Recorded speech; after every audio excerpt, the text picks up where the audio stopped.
Imagine this. Mark finds the perfect apartment. He has the cash. He has the job.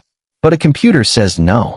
Not because of what Mark has done, but because of what he hasn't done. Before 1989, the modern credit score didn't exist.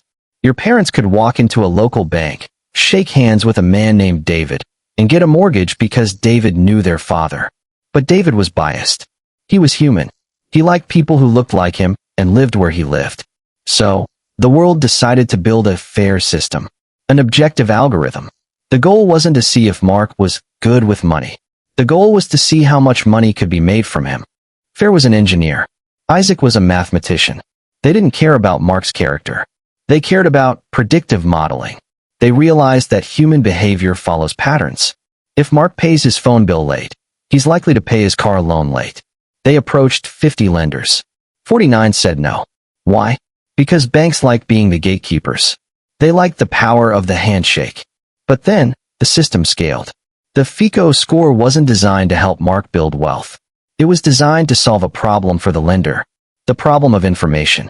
They needed a way to turn Mark's entire financial soul into a 3-digit number that could be sold, bundled, and traded in milliseconds. Did you know that the perfect borrower, the person who pays their credit card in full every month, is nicknamed a deadbeat by the industry? Why? Because you aren't generating interest. You are a glitch in their profit machine. Here is the invisible system you never noticed.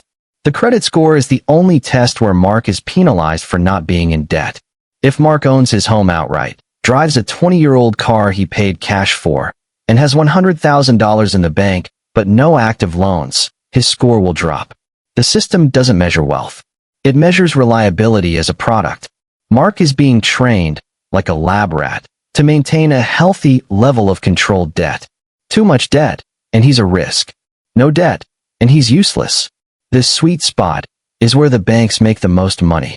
In 19th century England, there were character reports.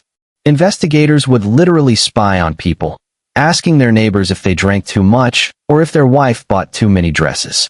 We think we moved past that. We didn't. We just automated the spy.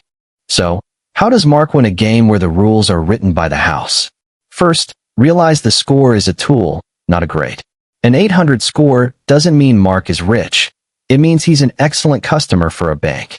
Second, the system relies on his inactivity. They want him to set it and forget it.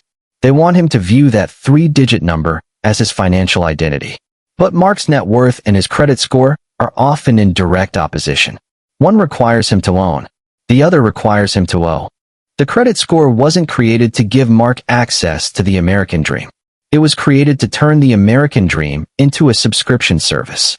When everything is financed, his phone, his car, his education, his home, Mark isn't a citizen.